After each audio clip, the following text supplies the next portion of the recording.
किसी नेटिव का जन्म हुआ है तो वहां पर आपको ये समझना होगा कि 2, 5 एंड 11 का समीकरण बना होगा। उस पिता के कुंडली में फर्स्ट चाइल्ड बर्थ के लिए 2, 5, 11 का जो समीकरण बना होगा, ये क्या है पहले समझें। 2 जो है एडिशन ऑफ फैमिली है, एडिशन ऑफ फैमिली, आप बोल सकते हैं एक्सटेंशन ऑफ फैमिली, उसके कुटुंब में वृद्धि हुई है। 5 जो है ये चाइल्ड बर्थ का है। चाइल्ड बर्थ का मतलब है कि प्रथम संतान का जो जन्म हुआ है, 5वां प्रथम संतान का होता है। और जो ये 11th है ये फुलफिल डिजायर है। फुलफिल डिजायर का मतलब है कि उसके पिता की इच्छा पूर्ति हुई है। अब आप ध्यान देंगे, ये जो 9वां घर है, जिस जातक का जन्म हुआ है उसका 9वां घर ये फादर का है। समझने का प्रयास करेंगे, ये फादर का घर है और फादर का दूसरा जो होता है वो ये है 10, मीन्स ये दूसरा घर है। और जो फादर से 5वां घर है चाइल्ड बर्थ का, वो ये है। और आप ध्यान देंगे कि इसी 9वें घर से 11वां घर जो घूम के आएंगे तो ये 7वां घर है। मीन्स पिता से दूसरा घर उसके कुटुंब का है। पिता के घर से 5वां घर, पहला घर जो आएगा वो चाइल्ड बर्थ का है। और पिता के घर से 11वां, जब 9वें से घूम के 11 पे आएंगे तो 7वां घर जो है वो फुलफिल डिजायर का है। मीन्स आप ये देखें, यहां पर ये जो 3 घर हैं जिनको मैं सर्कल कर रहा हूं, ठीक है, ये फादर के घर से दूसरा, फादर के घर से 5वां और फादर के घर से 11वां है। इसका मतलब है किसी चाइल्ड बर्थ का अगर कंडीशन हुई है, चाइल्ड बर्थ हुआ है, तो पिता के घर से जो ये 1, 7 और 10 है, ये जो समीकरण है ये बनना जरूरी है। ये कहां बनेंगे, कैसे बनेंगे, इसको समझेंगे। जब किसी नेटिव का जन्म होता है, जातक का जन्म होता है, तो सन जो है ये पुरुष है और मून जो है चंद्रमा, ये प्रकृति है। और जब पुरुष और प्रकृति आपस में कोरूल करते हैं तो एक एसेंडेंट का जन्म होता है। इसका मतलब यह है कि जिस दिन इस जातक का जन्म हुआ उस दिन सन के कोरूलिंग प्लैनेट और मून के कोरूलिंग प्लैनेट और एसेंडेंट के कोरूलिंग प्लैनेट, ये तीनों जो हैं इनके कोरूलिंग प्लैनेट अपने स्टार और सब लेवल पर, ध्यान देंगे आप लोग, अपने स्टार और सब लेवल पे 1, 7, 10 को सिग्निफाई करें या 1, 7, 10 का सिग्निफिकेटर बने। ये कैसे बनेंगे इसको देखेंगे। देखिए ये रेक्टिफाई चार्ट है, इसी को लेते हैं। ये देखिए एसेंडेंट है, फर्स्ट कप्स जो है एसेंडेंट का है। इसके जो कोरूलिंग प्लैनेट है, ध्यान दीजिएगा, इसके जो कोरूलिंग प्लैनेट है जुपिटर, मरकरी, मून, वीनस, हम राशि लॉर्ड को भी ले रहे हैं, ध्यान देंगे। हमारा जो एसेंडेंट है इसका जो साइन लॉर्ड है और जो स्टार लॉर्ड है और सब लॉर्ड है और सब लॉर्ड है, ध्यान देंगे, ये सब लॉर्ड है।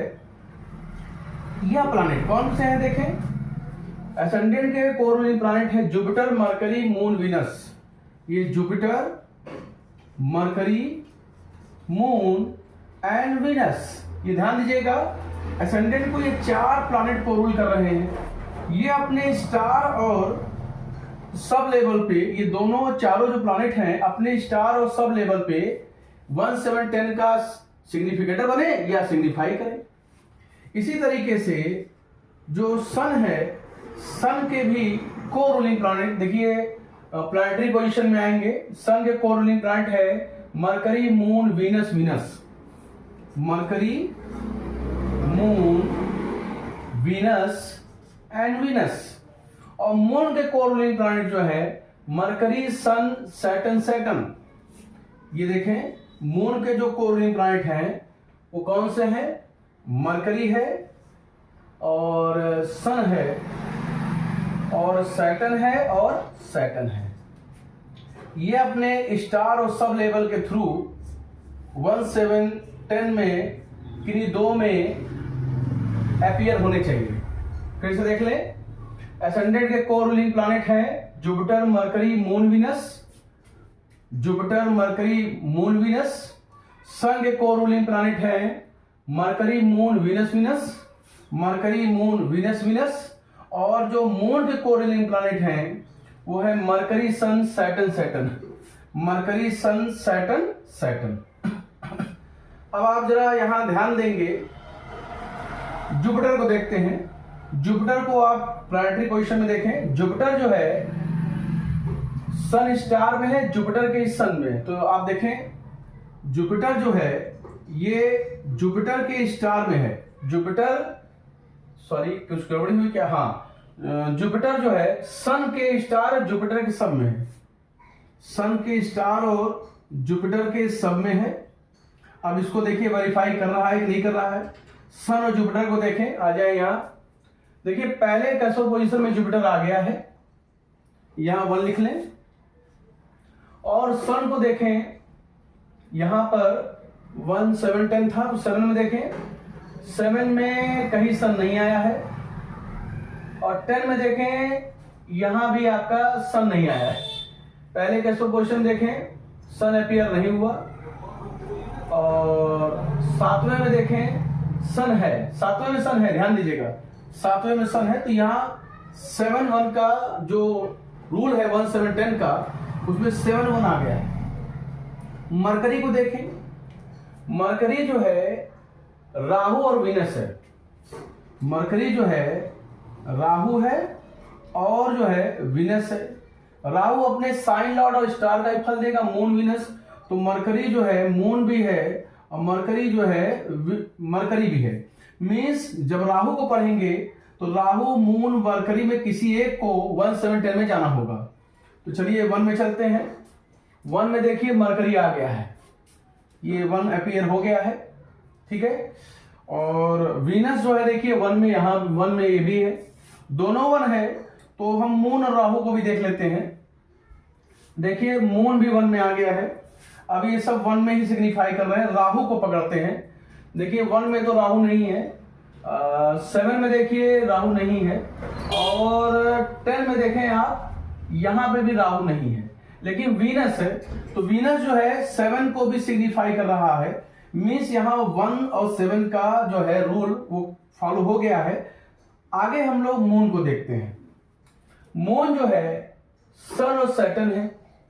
मून जो है वो सन है और सैटर्न है। मीन्स सन के स्टार में है, सैटर्न के सब में है। सन को देखें, 1 में सन और सैटर्न नहीं है। 7 में देखें सन है और 10 में देखें सैटर्न है। तो सन 7 में है, सैटर्न 10 में, यहां भी सिग्निफाई हो गया। वीनस को देखें, वीनस को देखें, वीनस केतु और सैटर्न है। केतु एंड सैटर्न है। केतु और राहु के केस में हम उसका साइन लॉर्ड और स्टार लॉर्ड भी देखते हैं। सैटर्न मास, ये सैटर्न भी है और मास भी है। तो केतु को देखें, केतु सैटर्न मास किसी एक में आया। केतु सैटर्न मास नहीं, लेकिन वीनस तो है। वीनस यहां है नहीं, देखें केतु सैटर्न मास, केतु सैटर्न मास तो नहीं है। 7 में देखें, ये देखिए केतु 7 में अपीयर हो गया है, 7 ले लें। और सैटर्न ऑलरेडी जो है 10 में है।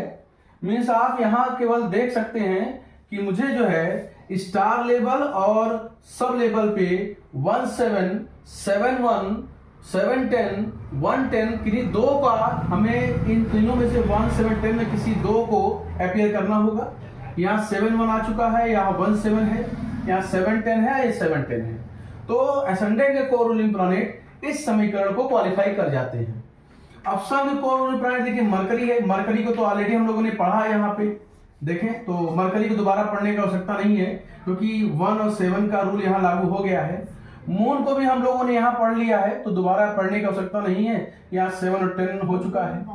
वीनस को भी पढ़ने की आवश्यकता नहीं है, क्योंकि वीनस भी ऑलरेडी 7 और 10 को अपेयर कर चुके हैं, और वीनस 7 और 10 है। मीन्स सन के कोर रूलिंग प्लैनेट ये वही कोर रूलिंग प्लैनेट है जो ऊपर या टैली कर रहे हैं, तो आपको अलग से इसको पढ़ने की आवश्यकता नहीं है। अब देखिए यहाँ पे सन के बाद मून आता है।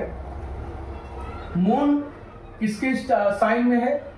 मून जो है मरकरी सन सैटर्न सैटर्न है, मरकरी सन सैटर्न सैटर्न है। और आप देख रहे हैं कि मरकरी को हम लोग यहाँ पर पढ़ चुके हैं, तो यहाँ भी आपको दोबारा पढ़ने की आवश्यकता नहीं है, यहाँ 1 और 7 का रूल लागू हो गया है। सन देखे हम लोग पढ़े हैं? सन नहीं पढ़े, सन को पढ़ने की आवश्यकता है। सन देखिए मून और वीनस है, मून और वीनस है। मून वीनस को 1 7 10 में देखें, देखिए मून 1 में है और मून 7 में है, वीनस 1 में आ गया तो आपका हो गया। मून आपका 7 में है, वीनस 1 में है, तो भी आपका ये रूल फॉलो हो जाता है, अलग से आपको पढ़ने की जरूरत नहीं है। अभी हम लोगों ने सैटर्न को नहीं पढ़ा है, सैटर्न को पढ़ते हैं। सैटर्न देखें, सैटर्न जो है सन वीनस है, सैटर्न सन है और वीनस है, ये भी सन और वीनस होगा। और आप देख लें कि सन को तो ऑलरेडी हम लोग यहाँ पढ़ चुके हैं, सन 7 में अपीयर हुआ था, देख लीजिए सन जो है 7 में अपीयर हुआ है। और वीनस को आपने पहले ही देखा कि ये 1 में अपीयर हो गया है। तो आप देख सकते हैं कि यहाँ पर जो है जो 1 7 या 7 10 या 1 10 या 10 7, इन तीनों में से किसी दो को स्टार लेवल और अपने सब लेवल पे अपीयर होना होगा। मींस एसेंडेंट के को ruling planet sign lord, star lord, sub lord और सब लॉर्ड, इसी तरह सन के को रूलिंग चारों प्लैनेट और मून के चारों को रूलिंग प्लैनेट को अपने स्टार और अपने सब लेवल पर 7 1 या 1 7 या 10 1 जो भी आप तीनों देख रहे हैं, इनको आपको सिग्निफाई करना होगा, इसका सिग्निफिकेटर बनना होगा।